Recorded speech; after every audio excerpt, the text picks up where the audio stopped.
Bueno, buenas tardes, bienvenidas, bienvenidos a las personas que están participando.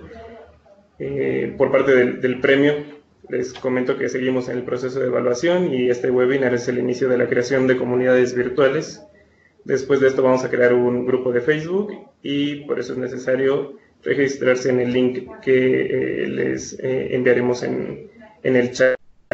Yo soy Edgar Esquinca, como les comentaba Oscar. Ahorita les platico un poco sobre específicamente lo que hacemos aquí en el PNUD, en el área en la que yo me desempeño, y también pues no olviden que el evento de premiación será el 10 de diciembre a las 6 de la tarde en la antigua sede del Senado.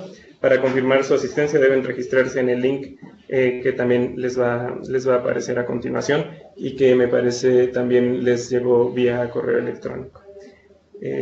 Bueno, para dar inicio al tema que nos convoca, que es el de inclusión social en las políticas públicas, y vamos también a tratar de aterrizarlo en este breve periodo de tiempo que tenemos hacia el enfoque de lo local, que es también uno de los mayores intereses que hay ahorita de la Agenda 2030 y el trabajo que realizamos del Sistema de Naciones Unidas, prácticamente porque es un actor indispensable en el desarrollo de capacidades en sí, en las personas y desde las instituciones. Es un enfoque que prácticamente, pues, que desde muchos de los aspectos, desde muchas de las dimensiones. Perfecto. Entonces, continúo. Yo estoy en el área de inclusión social y económica del Programa de las Naciones Unidas para el Desarrollo. Como ustedes saben, y si no saben yo se los platico, el PNUD, o el Programa de las Naciones Unidas para el Desarrollo, se aboca específicamente a la implementación en terreno de todos esos convenios, de todos esos acuerdos que se establecen a nivel internacional y del que forman parte los países. Es decir, prácticamente el trabajo que desarrolla el Sistema de Naciones Unidas no existe sin la voluntad de los países, y una vez que los países han establecido algún tipo de corresponsabilidad de alguna forma con estos convenios, tratados, acuerdos, pues se requiere de esta asesoría técnica muchas veces para traducir todos esos pues esos principios en la práctica, ¿no?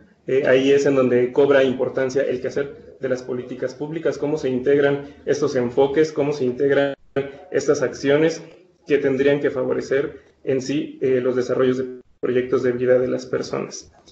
La Agenda 2030 es una agenda bastante amplia y, por decirlo de una forma, es en sí una agenda para la inclusión. Yo creo que uno de los primeros temas que conviene abordar es exactamente cómo entender la inclusión social. La inclusión social es un tema bastante amplio y requiere de muchos mecanismos, y también se tiende a confundir con otros conceptos clave como son la igualdad, la equidad, en el que sí están involucrados, pero son un pedacito de este amplio proceso de inclusión social. Para el Programa de las Naciones Unidas, la inclusión social requiere atenderse desde el enfoque de derechos humanos, es decir, nuestro punto de partida es qué es lo que sucede, qué ha pasado y qué necesitamos hacer de alguna forma para que las personas que tradicionalmente no han accedido al ejercicio pleno de sus derechos puedan hacerlo, y las personas que tienen de alguna forma obstáculos también o se encuentran en una situación de vulnerabilidad. Esto quiere decir que con fenómenos sociales que pueden ocurrir en cualquier momento, dejan de tener acceso al ejercicio de sus derechos. ¿Qué es lo que se podría hacer? Desde esta base de los derechos humanos o los derechos fundamentales, prácticamente es desde donde se desarrollan justamente criterios y acciones para que las personas puedan tener acceso a proyectos de vida más libres, en donde tengan mayor injerencia prácticamente en la construcción de su propia historia, desde lo que nosotros consideramos un proyecto de vida digna. La lámina que estamos viendo es justamente este cuestionamiento de qué tan adentro estamos de ese espacio en donde todas las personas podemos ejercer nuestros derechos. Y coloco esta lámina porque en el entendido de políticas públicas muchas veces nos topamos con este fenómeno de el servicio o algún producto en específico está allí y entonces se le considera que es un servicio de alguna forma inclusivo solo por el hecho de estar allí para cualquier persona que lo busque. Sin embargo, la inclusión requiere un paso adicional en la perspectiva crítica. Es decir, requiere reconocer que las personas a lo largo de nuestra historia nos hemos hecho de herramientas debido al contexto, debido al trato, debido a las condiciones de vida de las que provenimos, que no nos permiten con facilidad acceder a estos servicios aun cuando están ahí ofrecidos por las instancias y que además muchas veces las instancias públicas tampoco están en capacidad de generar los mecanismos que se requieren de forma adecuada para cada una de las poblaciones que han sido tradicionalmente excluidas, ¿no? Ahí tenemos el caso del derecho a la salud, ¿no? Es decir, hay muchas personas que somos derechohabientes de los servicios públicos, pero en caso de que tengamos una emergencia, ¿qué tan fácil es acceder a un servicio médico? ¿Cuánto tiempo tardan en entregarnos, por ejemplo, medicamento? ¿De qué calidad es el servicio médico al que estamos nosotros accediendo? ¿Cuáles son los tipos de especialistas, de servicios especializados a los que tenemos acceso? O si tenemos que viajar, por ejemplo, para hacerlo, ¿hay alguna forma de cubrir esos recursos? ¿Cuánto tiempo amerita el realmente llegar a los espacios en donde se puede recibir la atención de calidad, etcétera? Es decir, no todas las personas, pese a ser derechohabientes, tenemos la misma capacidad de acceder con la misma facilidad y con la misma calidad a todos estos servicios. Evidentemente allí de por medio hay obstáculos, hay limitaciones que nos colocan en desventaja a las personas. Estamos hablando de un esquema prácticamente de desigualdad social. En el caso del derecho a la educación, también cómo estamos accediendo a la educación, ¿no? Lo mismo, qué tan cerca o lejos están los planteles, cuál es la calidad de la enseñanza que yo recibo y si, por ejemplo, existen mecanismos o incentivos para que en caso de que mis limitaciones económicas o las de mi familia no me permitan ir a la escuela o tenga de alguna forma, ¿no?, que contribuir a labores en la casa para su mantenimiento, si existen esos mecanismos que me van a permitir efectivamente cumplir con este derecho, ¿no?, ejercer mi derecho a la educación. Ya dentro de la educación, además, hay toda una serie de otros procesos involucrados que tienen que ver con, por ejemplo, la capacidad que han desarrollado el personal docente para atender de forma efectiva las diferentes formas de aprendizaje, para generar también los diferentes espacios de desarrollo profesional de las y los estudiantes, y además qué tan vinculado está el sistema educativo, por ejemplo, a la generación de oportunidades de empleo, porque finalmente es parte del incentivo que las personas tienen para perseguir los servicios de calidad y atender de acuerdo a la forma en que se ha planteado idealmente la construcción del ciudadano y la ciudadana en nuestras comunidades.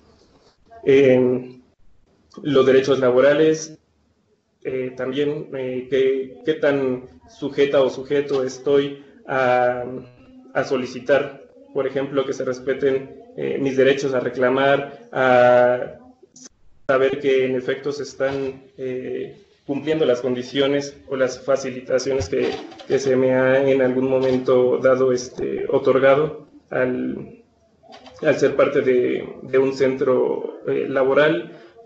Cuáles son mis oportunidades para capacitarme, para actualizarme, cuáles son las facilidades también que yo tengo para cumplir, por ejemplo, con mis responsabilidades, llámense fiscales, etcétera, que me dan a mí la facilidad de cumplir cabalmente con las solicitudes de los empleos, pero que también me ofrecen al mismo tiempo un espacio pleno para el desarrollo.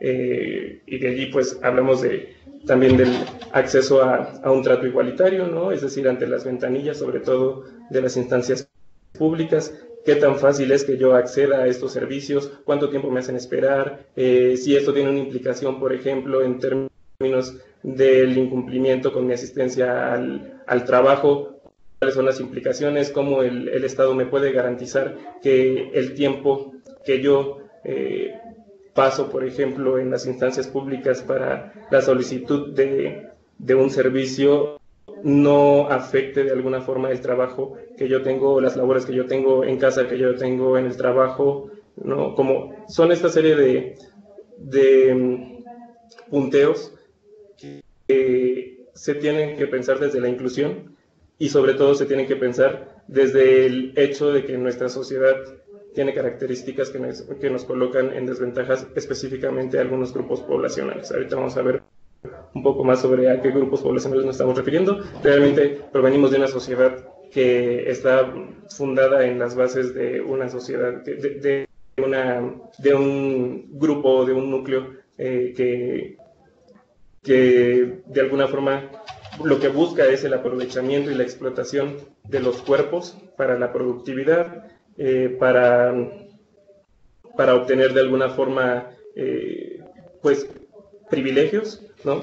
Y desde esa base lo que nos toca más bien es reconocer que construimos una sociedad excluyente y que lo que nos corresponde ahora es tomar partida, tomar iniciativa, sobre todo desde las instancias públicas o del Estado, para reorganizar a esa sociedad, para repensar la forma en la que nosotros convivimos, en la que colaboramos y en la que de alguna forma podemos obtener experiencias de vida que dignifiquen la existencia. Voy a pasar a la siguiente diapositiva. Bueno, prácticamente aquí lo que vemos es un poco esquemáticamente pensar el ejercicio efectivo de los derechos, ¿no? En una sociedad desigual, lo que vivimos es, pues prácticamente tenemos a personas que lograr el ejercicio efectivo de sus derechos requiere un sobreesfuerzo, ¿no? Por eso ponemos ahí la montañita, requiere caminar mucho más para hacer efectivo esos derechos, mientras que hay personas que esos derechos están al alcance de la mano, ¿no? Aquí la idea es cómo nosotros podemos de alguna forma extender esa área en la que se ejercen efectivamente los derechos desde las políticas públicas, favoreciendo principalmente a aquellas personas que han tradicionalmente sido excluidas.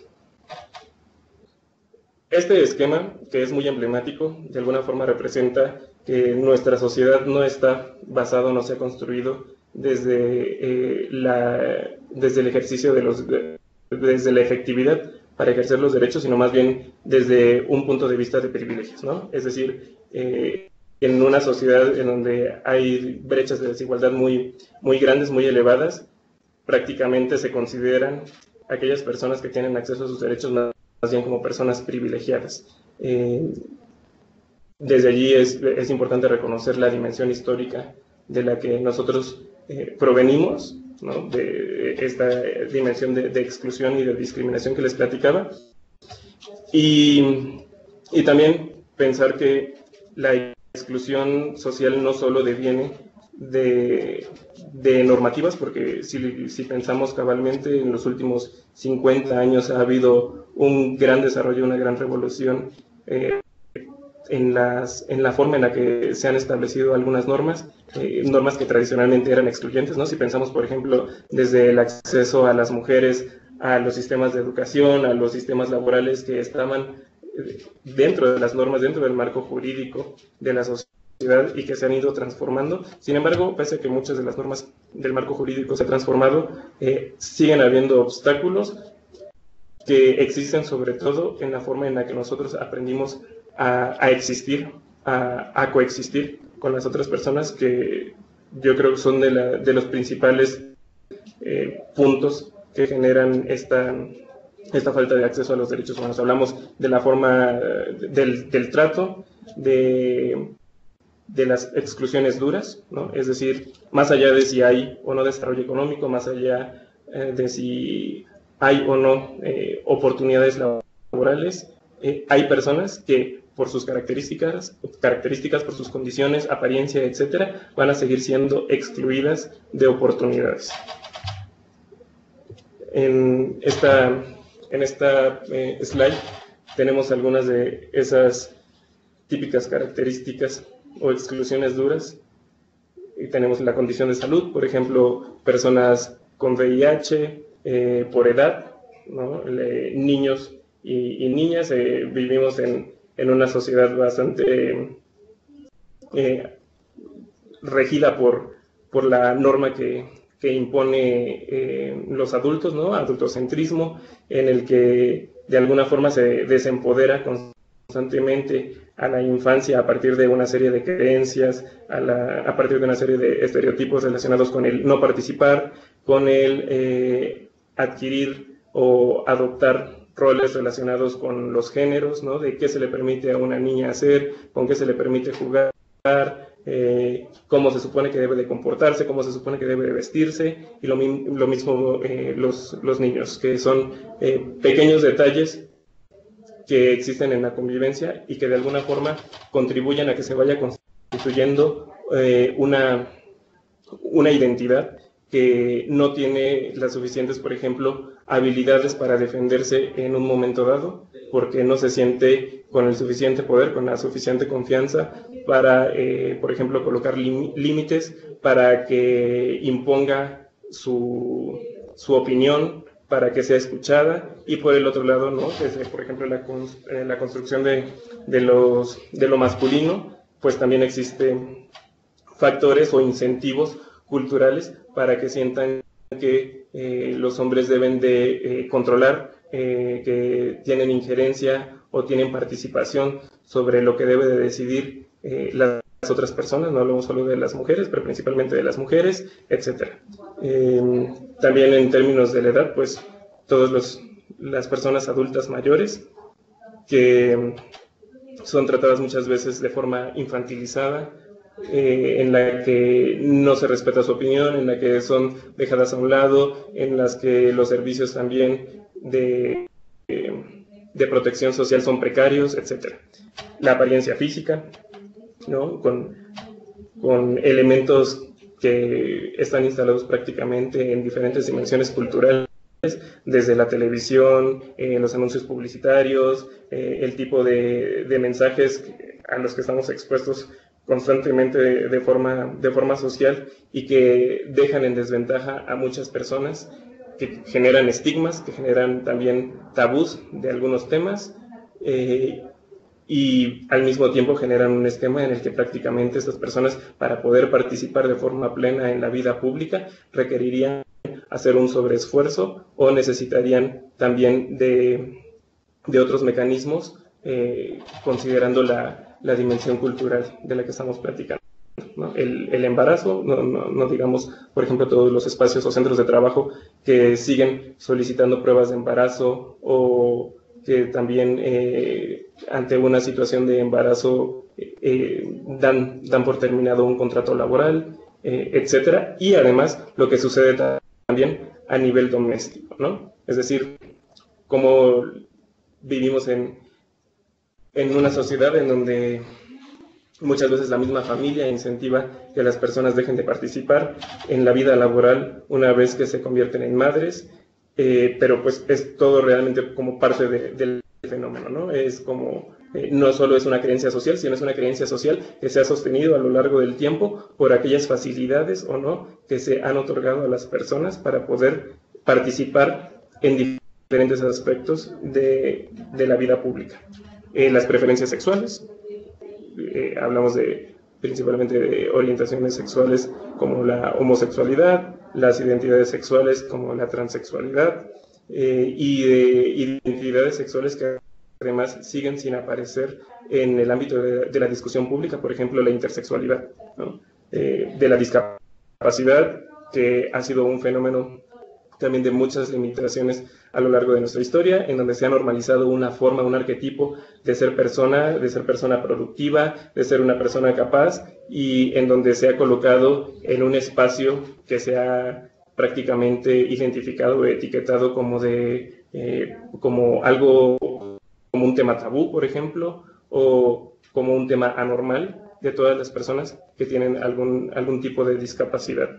Vivimos en una ciudad, vivimos en ciudades, vivimos en una sociedad que no genera espacios accesibles, que no genera mecanismos que equiparen los accesos a las oportunidades, ¿no? Por ejemplo, dispositivos, mecanismos o incluso específicamente pensar en los espacios de trabajo aquellas actividades puntuales que podrían realizar estas personas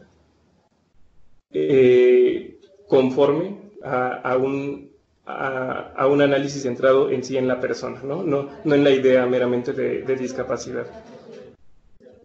El origen étnico, que también es un tema en México, ¿no? Es decir, hemos visto cómo han ido desapareciendo prácticamente comunidades, cómo se ha desvalorizado también la lengua indígena, cómo existe un estigma que pesa sobre las personas que tienen cierto origen étnico, en donde prácticamente hay, desde la persona se genera una especie de rechazo hacia lo que es su identidad, y que queda finalmente en desventaja en relación con los mecanismos de participación en la vida pública. Y bueno, el género, ¿no? El género que, aprovechando los 16 días de activismo contra la violencia contra la mujer, pues es una de las poblaciones más afectadas, tanto la diversidad sexual como la de las mujeres, prácticamente porque pues estamos hablando de más del 50% de nuestra población, y al mismo tiempo representa pues una pérdida en potencia de lo que podríamos ser como sociedad en caso de que las personas justamente que pertenecen a estos grupos participaran de forma más plena y además desde un espacio de empoderamiento.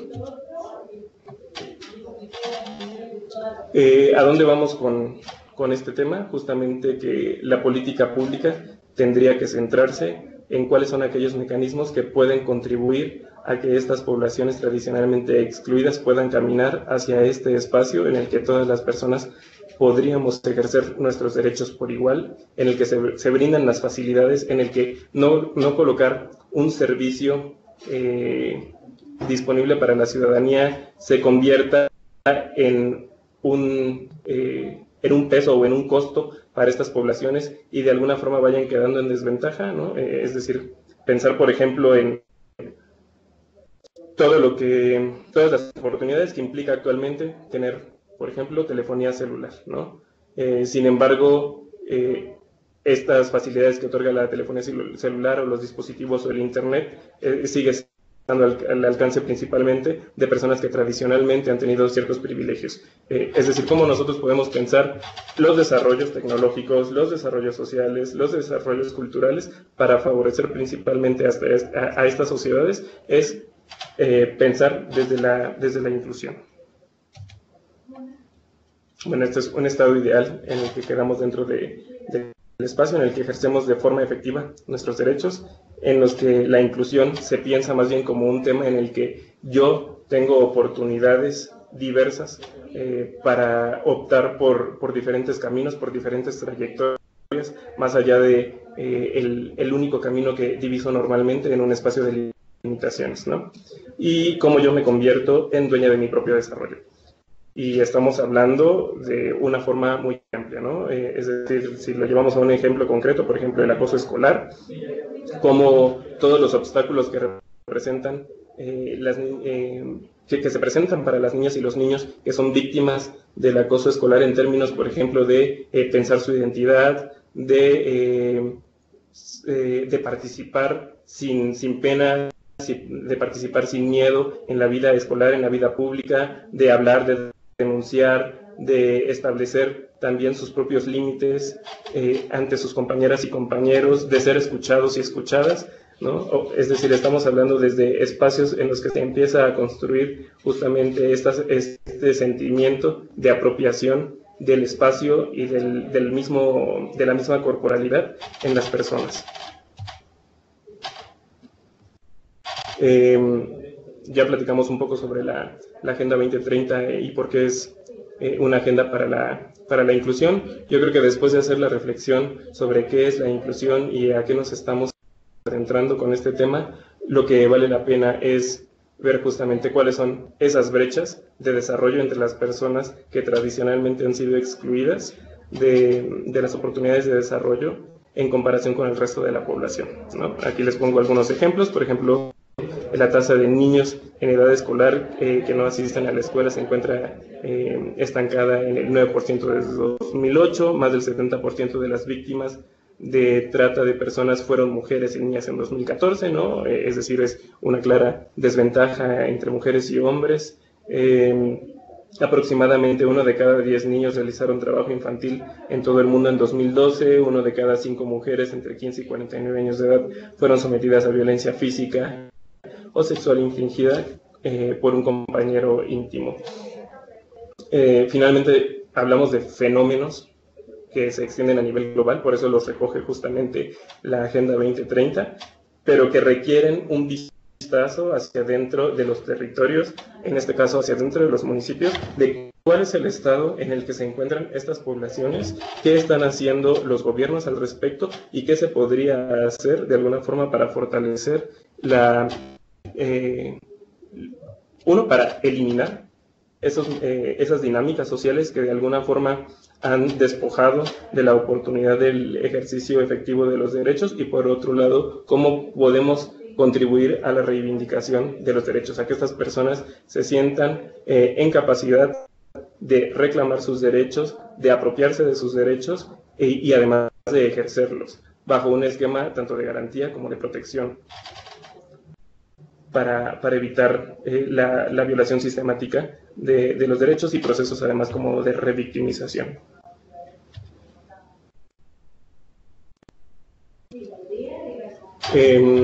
Desde la política pública, ¿qué es lo que nosotros podemos considerar? Estamos pensando además desde el hecho de que la inclusión social es pobre realmente en el desarrollo de las políticas públicas, más si nos asomamos al nivel de políticas públicas municipales.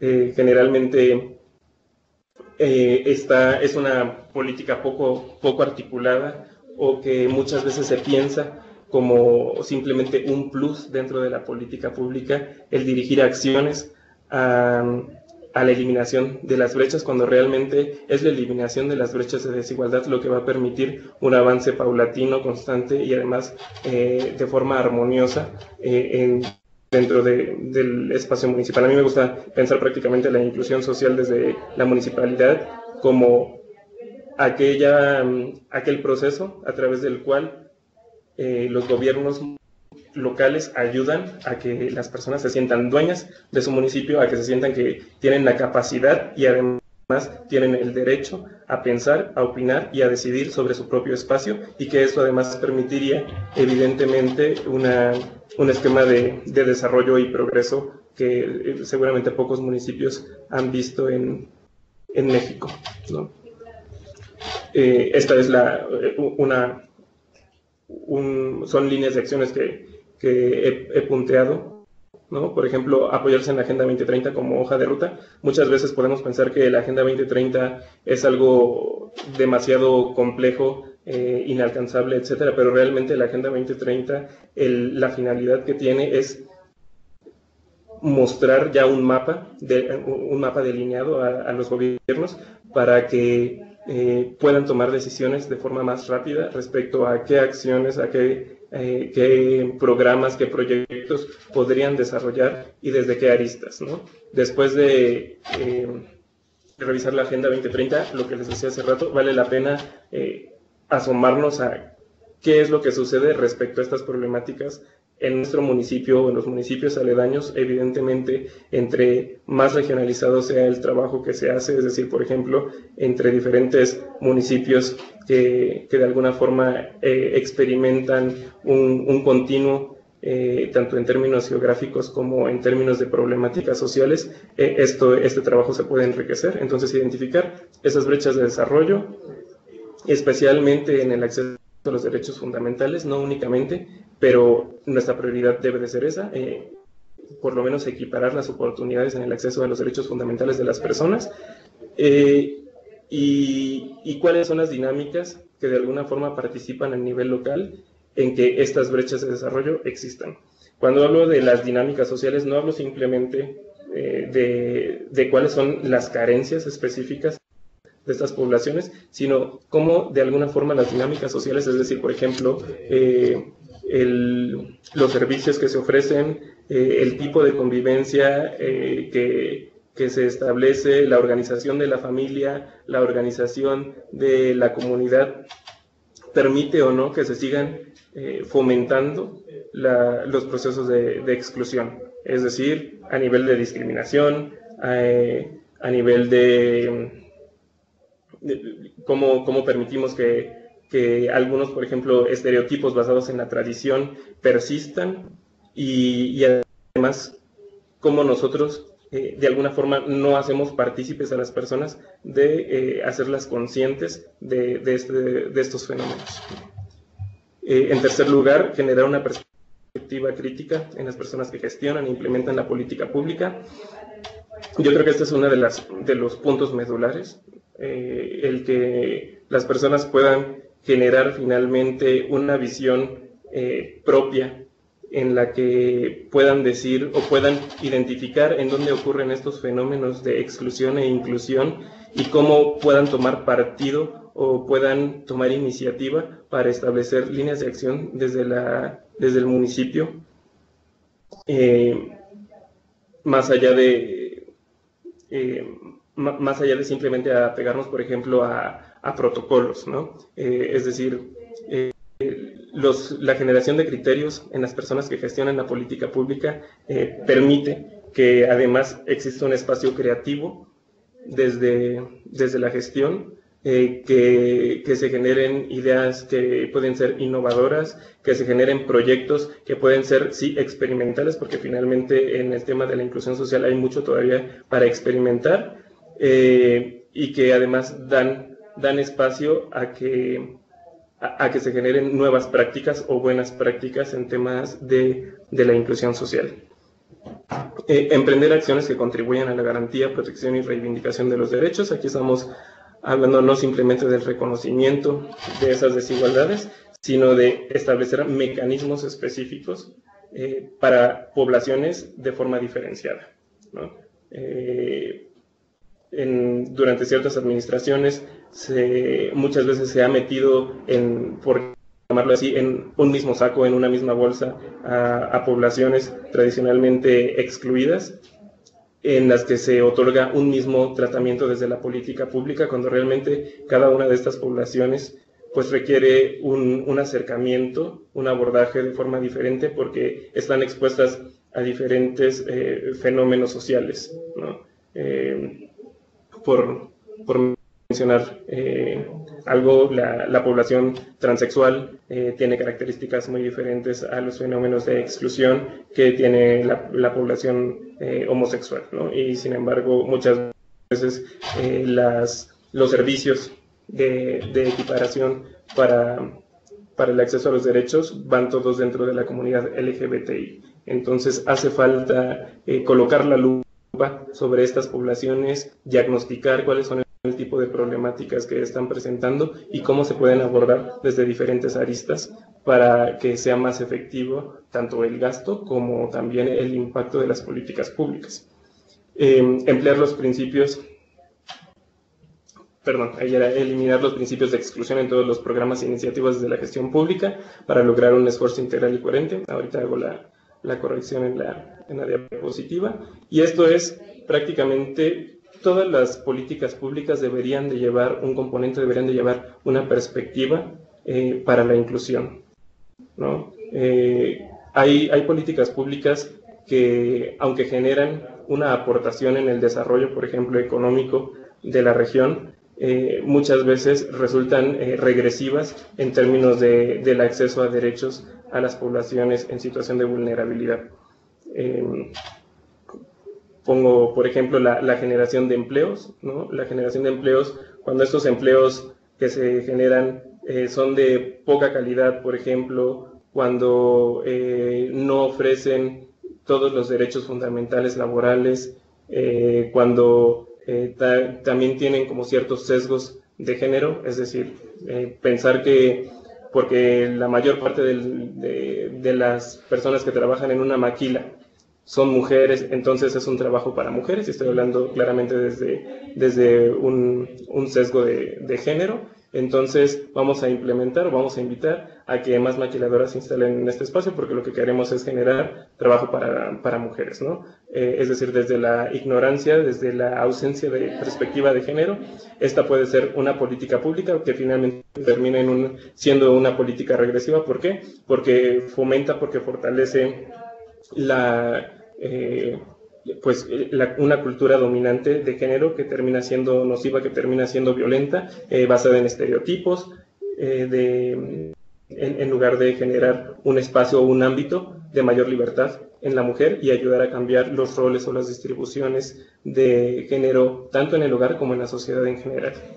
Y finalmente, una línea de acción que yo creo que tiene que estar presente en todas las iniciativas de los gobiernos, es evaluar y medir el impacto de las acciones que se están implementando. No hay forma en la que las personas, en la que los gobiernos podamos aprender sobre las acciones que estamos implementando si no las medimos. Esto es un espacio continuo de desarrollo, ¿no? Cómo yo puedo mantener fortaleciendo un programa, cómo yo lo puedo alimentar, cómo sé yo cuándo deben de parar, por ejemplo, algunas de las acciones afirmativas o mecanismos que han ayudado de alguna forma a que estas brechas se eliminen, porque un trabajo así a largo plazo nos tendría que llevar justamente a la equiparación de oportunidades y de alguna forma a ir eliminando estos mecanismos para fomentar la equidad, ¿no?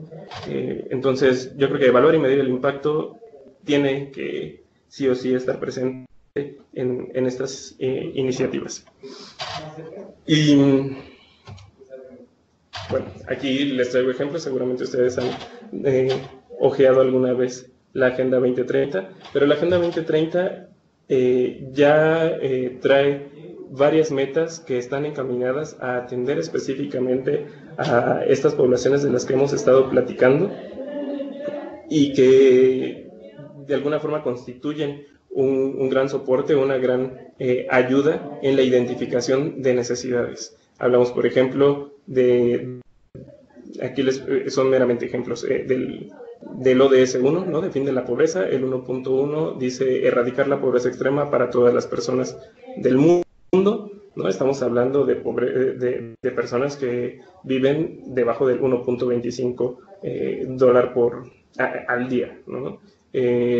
Fomentar la resiliencia de las personas pobres y las personas que se encuentran en situaciones vulnerables y reducir su exposición y vulnerabilidad a los fenómenos extremos relacionados con el clima y otras crisis y desastres económicos. Hablamos sobre todo para aquellos municipios que de alguna forma están expuestos a fenómenos naturales como inundaciones,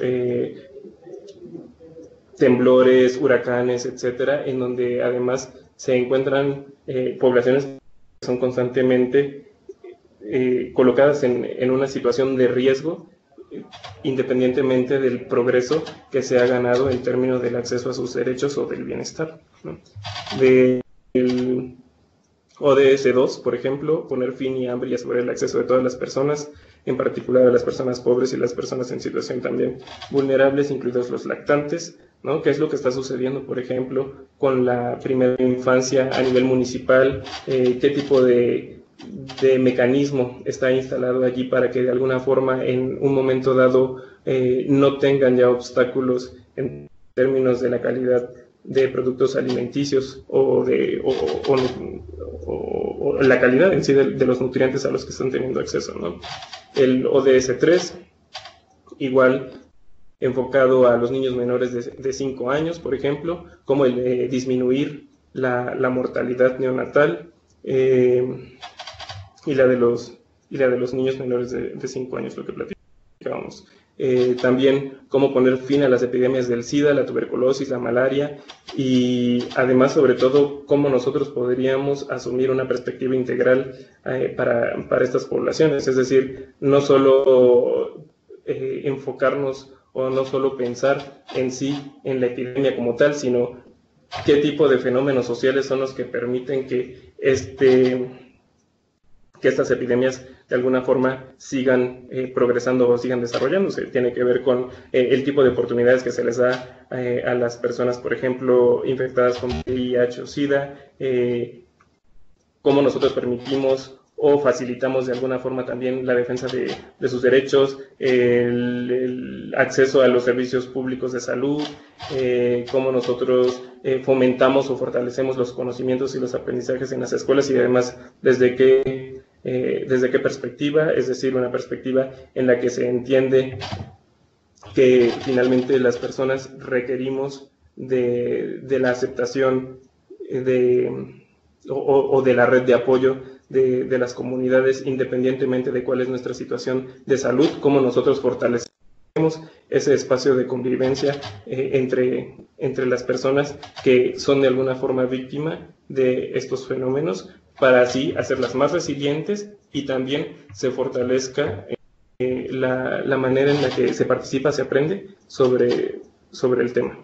El trabajo decente, por ejemplo, sobre jóvenes que no están empleados y que no cursan estudios ni reciben capacitación. Y bueno, en la educación de calidad ustedes van a encontrar una serie ahí de metas, porque finalmente el tema de la inclusión tiene gran incidencia hay gran incidencia más bien de los procesos de formación con la construcción de una sociedad inclusiva, y eso tiene que ver con, por ejemplo, brindar una educación en la que los aprendizajes puedan ser útiles para las formas de convivencia, la sana convivencia, para estilos de vida sostenibles. Finalmente, nosotros tenemos que reconocer que nuestros modelos o los arquetipos a los que aspiran niños y niñas, y también a los que aspiramos muchas veces las personas adultas, tienen que ver con modelos de vida que son poco sostenibles, que además apelan a privilegios más allá del acceso o la construcción de derechos o el reconocimiento de los derechos, que de alguna forma también se sostienen a partir de pensar en la exclusión, en la explotación de las otras personas. Finalmente, digo, la educación juega un gran partido en cómo nosotros podemos empezar a pensar en la otra persona como una persona también cuya vida merece y debe de ser respetada desde los enfoques de la integralidad. Y bueno, la igualdad de género, lo que les decía hace rato, es pues, de las poblaciones más grandes que se encuentran en una situación de desventaja. Aquí hablamos de cómo las niñas y las mujeres de alguna forma pueden fortalecer el proceso de empoderamiento, es decir, cómo pueden ejercer de mejor forma y cómo pueden ingerir finalmente sobre su propio proyecto de vida, y qué es lo que nosotros requeriríamos transformar para que niñas y mujeres puedan pensar también su proyecto de vida desde otros ángulos a los tradicionales, ¿no? Hablamos de cómo se pueden revalorar o cambiar, por ejemplo, los cuidados, los trabajos relacionados con el cuidado y la crianza, con el trabajo doméstico,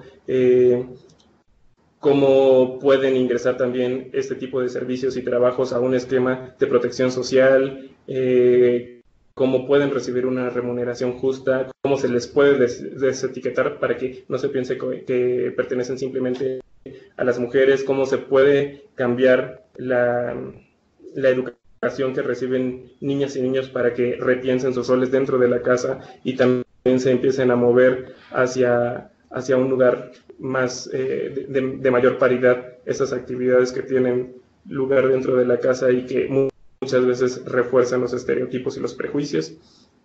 Y lo mismo en la escuela, ¿no? ¿Qué es lo que sucede con la educación relacionada, por ejemplo, con la sexualidad y el empoderamiento de niños y niñas?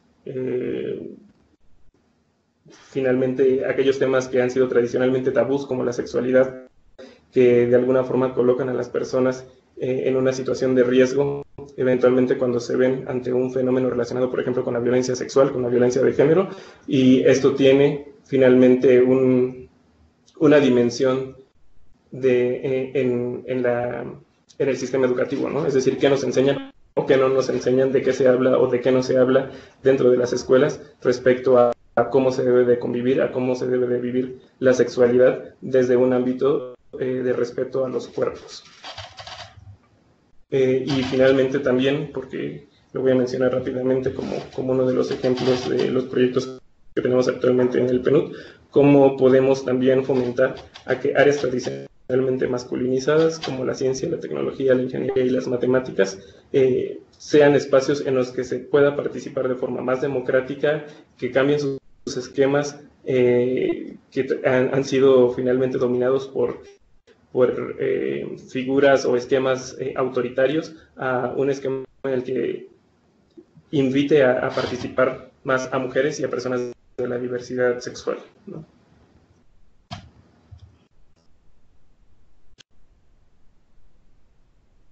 Bueno, vamos a ver un caso muy concreto, es justamente lo que les decía. Hace poco comenzamos a trabajar específicamente en un proyecto de fomento de la ciencia, tecnología, ingeniería y matemáticas. Es una iniciativa que se lleva con un municipio en Puebla, con el municipio de Jicotepec. De hecho, deben de estar conectadas. Anda por allí, me prometió que iba a estar pendiente. Ajá.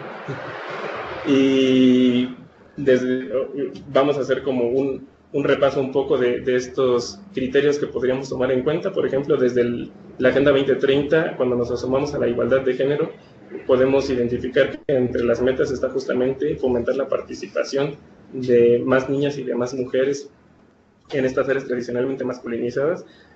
¿Por qué? No simplemente es una cuestión de participación, sino porque detrás de esto hay toda una lógica de poder, de quién ha ocupado el espacio laboral principalmente, de a qué lugar se le confirió a la mujer también en nuestra sociedad moderna, por ejemplo, en el ámbito privado, en el ámbito de la casa, y esto generó a lo largo de la historia que se fueran generando una serie de creencias relacionadas con su capacidad, con su posibilidad de participación, con su opinión, con el reconocimiento mismo de su trabajo, en el desarrollo, en la productividad, en temas que, de acuerdo a donde nos llevó nuestra historia, nuestra organización social, pues simplemente era mérito de los hombres, y hasta eso de algunos hombres, ¿no? Porque pues recordemos que finalmente el género es una cuestión también interseccional, entonces atraviesa muchas otras condiciones de las personas, ¿no? No todos los hombres tienen tampoco los mismos privilegios.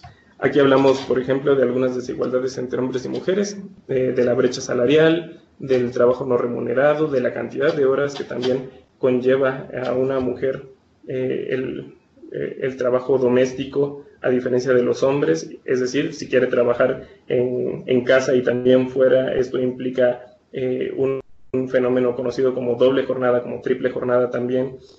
Hablamos también de la paridad de género, es decir, qué tanto están representadas las mujeres en puestos de dirección, y esto no es meramente por un tema de que las mujeres también estén allí, sino porque justamente a partir de la construcción diferenciada entre hombres y mujeres, si no hay mujeres en los puestos de dirección, hay necesidades que no se pueden identificar, que no se pueden discutir, que no se pueden visualizar y sobre las que no se pueden tomar acción. Por eso es muy importante también el tema de paridad como un ejercicio, como una actividad de equiparación de oportunidades y de equidad, ¿no? Es decir, finalmente la equidad es el reconocimiento de que necesitamos acciones diferenciadas para que nosotros podamos llegar a ser una sociedad igualitaria. Y esto dentro de un enfoque, de un contexto en el que además hay una menor tasa de empleo de mujeres, en la que hay altos niveles de violencia, en las que en la que hay efectos negativos por maternidad derivados también de los mismos contextos laborales y sociales, y que además hay mayores niveles de pobreza, con todo y que generalmente desde la construcción de género la mujer es la que hace mayores aportaciones cuando trabaja, por ejemplo, para la salud de los hijos y de las hijas, también en el tema de educación, etc. Como les decía, si nos asomamos a qué es lo que está sucediendo en la brecha específicamente de CTIM, pues nos vamos a encontrar en que pues, el 30% de los hombres estudiantes registrados en CTIM es mucho mayor, perdón, es mayor el porcentaje de hombres, 30 contra 16%, ¿no? Mujeres estudiantes experimentan mayor ansiedad de las matemáticas, lo cual es un fenómeno que no tiene que ver en sí con los cuerpos, sino con la forma en la que nosotros hemos crecido. La brecha de género en el desempeño de disciplinas matemáticas aumenta después del nivel de secundaria, es decir, si nosotros revisamos cuáles son el aprovechamiento de las matemáticas entre hombres y mujeres, vamos a ver que es bastante similar hasta el nivel de secundaria, y después algo sucede en el que las mujeres evidentemente empiezan a perder el interés, generan mayor ansiedad y bajan su rendimiento escolar en estas materias. Y eso tiene un trasfondo también cultural, es decir, como mujeres es difícil que nosotros aprendamos a imaginar un futuro en el que nos estamos dedicando a la ingeniería, a las matemáticas, porque simplemente no hay modelos hacia dónde voltear, porque en los libros no aparecen mujeres realizando este tipo de actividades, porque las mujeres que conforman parte de nuestra familia adultas no se dedicaron a esto, porque hay un constante desincentivo y desvalorización también de las mujeres relacionadas con sus habilidades matemáticas o pensamiento lógico, pero que deriva también de una construcción de cuáles son las actividades y los roles que se les colocan desde que son niñas, ¿no? Es decir, no son los juguetes armables, no son los juguetes mecánicos, etcétera, normalmente con los que crece una niña, sino se relacionan con estas cuestiones relacionadas con la labor, con la crianza, ¿no? Muñecas, etcétera, y que más allá de cuestionar si eso está bien o está mal, se trata de pensar qué tanto grado de libertad en qué grado de libertad se han desarrollado las personas, niños y niñas, para poder decidir de forma más autónoma, de forma más crítica, sobre a qué quieren dedicarse y qué les gusta o qué les gustaría para su proyecto de vida.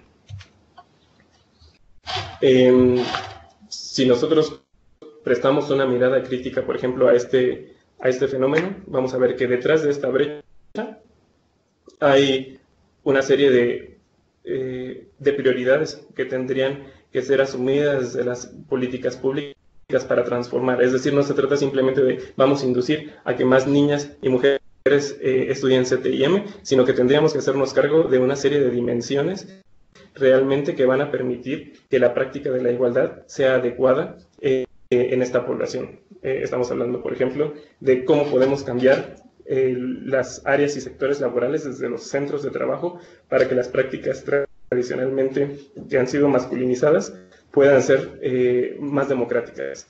Cómo nosotros podemos transformar las normas culturales relacionadas con los roles. Y esto es en casa, esto es en la escuela, esto es desde el mismo servicio público, en el espacio público de nuestra comunidad.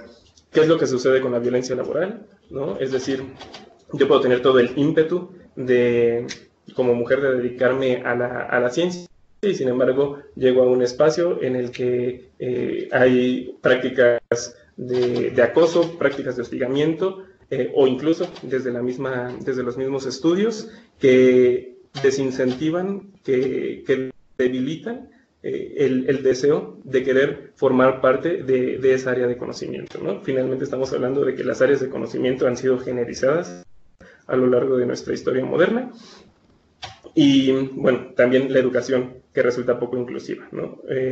Cómo desde la misma docencia, desde la misma dirección de los planteles, se fortalecen prácticas relacionadas con los roles y los mandatos de género, cómo se diferencia a las actividades que realizan las mujeres de los hombres, cómo también de alguna forma nosotros, en lugar de construir o de crear, que es lo que tendría que estar haciendo un sistema de formación, nosotros respondemos más bien a la lógica misma de la sociedad, es decir, dejamos que los hombres jueguen principalmente en la cancha, porque pues las mujeres no quieren jugar, ¿no? ¿Cómo nosotros podemos pensar críticamente qué es lo que ha sucedido que ha dejado en desventaja a algunas poblaciones más que a otras, y cómo nosotros podríamos incidir, que finalmente es lo que busca la política pública, incidir en la forma en la que organizamos a la sociedad para que la calidad de vida tenga caminos o tenga trayectorias más libres, ¿no? Y bueno, la cultura laboral no igualitaria y poca flexibilidad en los trabajos. Estamos hablando de cómo sigue siendo un mérito en los espacios de trabajo la sobrecarga de trabajo, por ejemplo, el quedarnos fuera de los horarios reglamentarios, de participar en actividades que ocurren fuera de los espacios de trabajo, también de convivencia, por ejemplo, en donde se toman decisiones y que una persona que está a cargo, por ejemplo, de labores de crianza y de mantenimiento o de cuidado en el hogar, pues evidentemente no puede participar. Es decir, son esquemas que a lo mejor en algún momento en la historia tuvieron una lógica, tuvieron un sentido, no necesariamente basados en la igualdad, pero que hoy por hoy pueden transformarse de forma más práctica, ¿no? Aquí ponemos como tal uno de los instrumentos que ha asumido la Agenda 2030 y que de alguna forma está transversalizada a lo largo de todas sus metas, que es la perspectiva de género, justamente como herramienta de análisis.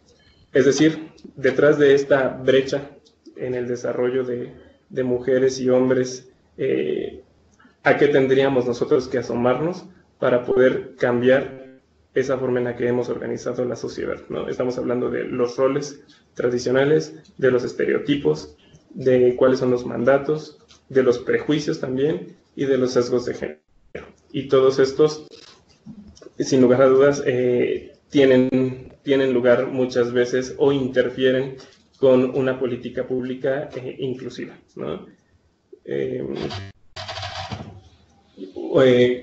Gran parte del fenómeno, por ejemplo, de la violencia contra la mujer tiene que ver con cómo la política pública ha dejado en el espacio privado, en donde a donde se ha relegado gran parte por ejemplo, de la formación y construcción de la sexualidad y del control de la mujer, como no lo ha sacado, por ejemplo, al ámbito público, en donde se discuta, en donde se generen aprendizajes desde la escuela, en donde de alguna forma se pueda reeducar a la sociedad para indicar que las relaciones entre hombre y mujer, aun por ejemplo cuando son parte de un hogar, cuando son parte de un matrimonio, etcétera, realmente también son de carácter público, porque finalmente son dinámicas que están afectando la integridad de las personas, ¿no?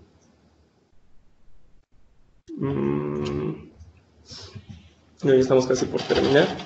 Y finalmente, por ejemplo, aquí hablamos de cómo la perspectiva de género en las políticas públicas puede tomar relevancia, ¿no? Por ejemplo, los objetivos de la transversalización de la perspectiva de género es cómo nosotros podemos ayudar a redistribuir equitativamente las actividades entre los sexos, tanto en lo privado como en lo público, cómo podemos valorar justamente los diferentes tipos de trabajo que tradicionalmente han realizado mujeres y hombres, sobre todo en las labores de crianza y el cuidado.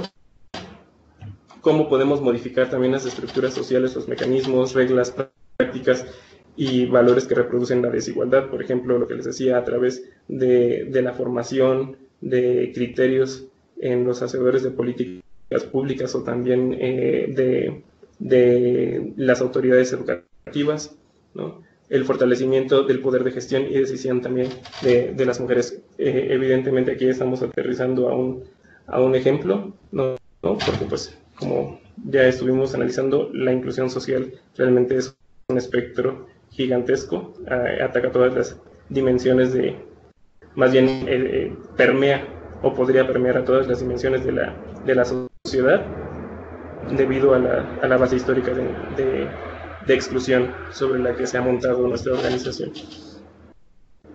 Y finalmente, hacia dónde dirigir la política pública para el logro de la inclusión, ¿no?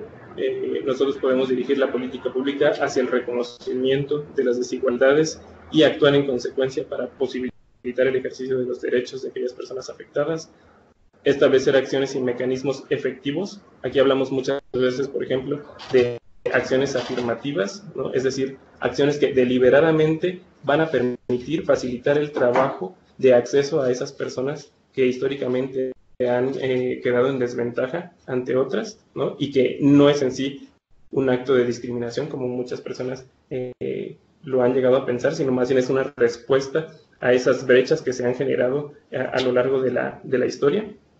Y tercero, establecer como un elemento crítico la dimensión de género y también, evidentemente, el enfoque de derechos humanos en políticas públicas. La inclusión social tendría que llevarnos al logro de la igualdad, es decir, a la garantía del acceso a nuestros derechos para disfrutar y participar de un nivel de vida y bienestar que se considere adecuado para todas y todos. Y evidentemente, como les decía, sí, la igualdad es uno de los objetivos de la inclusión social, pero además la inclusión social tendría que llevarse a ámbitos más allá, que es el repensar cualquier política pública que nosotros pongamos en práctica, cualquier acción que nosotros pongamos en práctica, cómo puede o no favorecer a estos grupos. Es decir, cualquier política o acción de política pública tendría que no generar, no aumentar las brechas de desigualdad, ¿no? Sí, la presentación se las podemos hacer llegar. Solo le hago la corrección que les comentaba hace rato y con mucho gusto.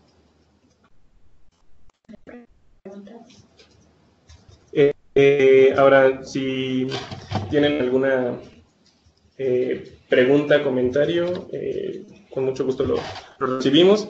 Parte del trabajo que realiza el Programa de Naciones Unidas para el Desarrollo es justamente acompañar en el desarrollo de capacidades a las autoridades municipales, a todos los actores que participan en general en el desarrollo de nuestras comunidades.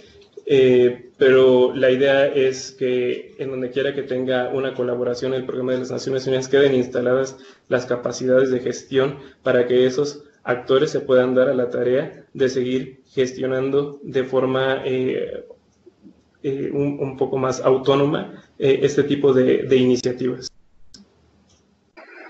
Vi que Oscar les copió también los vínculos de los que hablamos al inicio de la presentación, entonces por favor, para que hagan sus debidos registros si quieren participar en la ceremonia del premio. Justo, Edgar, tenemos ahí una pregunta, digamos que más pregunta de Marlina, y antes contarles a todos los participantes si tienen dudas o inquietudes o preguntas relacionadas a la intervención y a toda la sesión que tuvo Edgar, pueden hacerlo a través del chat, o dos, pueden habilitar su micrófono y hacer la pregunta abiertamente. Así es, o si se les ocurre también en el trayecto de la tarde o de los días, ahí está mi correo electrónico ahorita en la página, también pueden hacer llegar sus preguntas, inquietudes, también o solicitudes respecto a formas de colaborar entre el PNUD y algún otro actor. Hola, Edgar, ¿me escuchas? Hola, ¿sí escuchamos? ¿Sí me escuchas, Edgar? Sí, Marcelina, te escuchamos. Hola. Buenas tardes, muchas gracias por invitarnos a este trabajo. Tuvimos un poco de complicaciones en la conectividad y quería preguntarte si cuando pudieras venir por acá podrías traer esta ponencia estábamos 15 personas, 16 en el grupo y no vimos más que como la mitad. Claro que sí, Marcelina. Sí, sin ningún problema. Ahí buscamos el espacio para que la información pueda llegar a todas y a todos. Te mandan saludos acá los chicos que están. Muchos saludos igual. Gracias, Edgar. Perfecto, Marcelina, muchas gracias. Incluso en estos momentos estoy volviendo a colocar el link para que por favor se puedan registrar.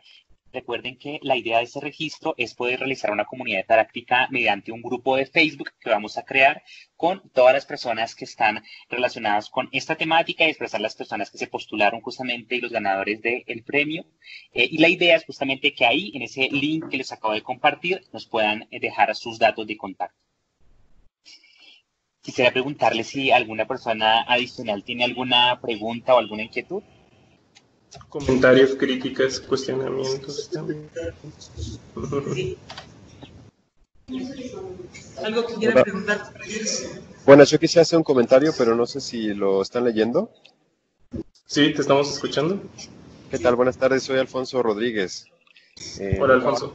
En un proyecto, muchas gracias, Edgar, por la presentación, que fui siguiendo. Estoy en la Ciudad de México, yo trabajo en un proyecto que se llama Comunidades de Aprendizaje.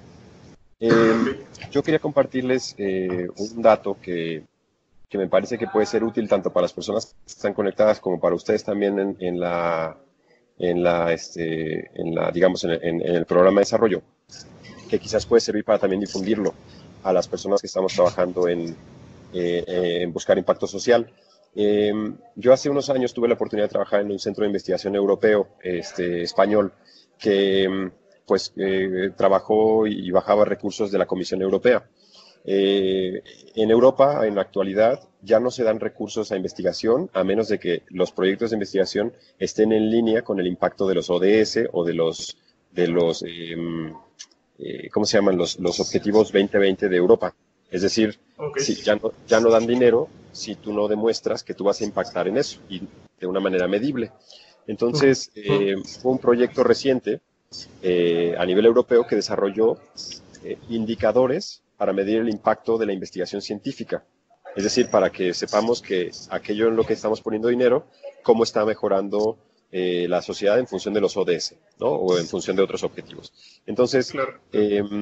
Esto lo comparto porque hay un repositorio, voy a compartirles el enlace por si a alguien le sirve, se llama CIOR, lo acabo de poner aquí en el chat, y en ese repositorio uno puede poner por búsqueda de palabras la temática que uno quiera, por ejemplo, educación o alguna otra, uno pone la palabra y entonces aparecen proyectos de investigación que ya han sido aplicados y que ya tienen impacto, ¿no? Es decir, que ya mejoraron en función del objetivo 4 de la ODS o en función del objetivo tal, y esto puede ser útil porque así podemos también ahorrar un poco de tiempo. A veces, para no experimentar, podemos ya revisar quizás proyectos que ya estén probados, que ya tengan impacto concreto y que estén, digamos, ya en otros contextos ya hayan tenido impacto.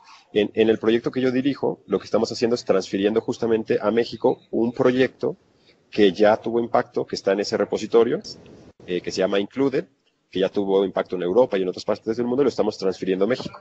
Entonces, lo que estamos viendo ahora es que estamos teniendo, nosotros lo estamos registrando, impacto en función de los mismos ODS, en función del ODS 4 y en otros ODS, pero eso, digamos que lo logramos ya también más fácil porque ya estamos basándonos en algo que ya está probado que está ahí, ¿no? Se los comparto porque pues hay programas en temas de anticorrupción, hay programas para temas del agua, hay temas de educación y demás, y quizás a ustedes o a la gente pues que está conectada, pues a lo mejor le puede servir también para ver qué cosas pues ya se han probado y ya tienen, digamos, como una medición del impacto, ¿no?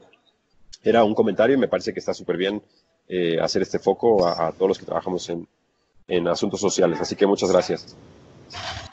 A ti, Alfonso, muchas gracias. Yo creo que esa es la idea de cualquier trabajo que se hace en temas de inclusión, como comentaba hace rato. Yo creo que como sociedad estamos aprendiendo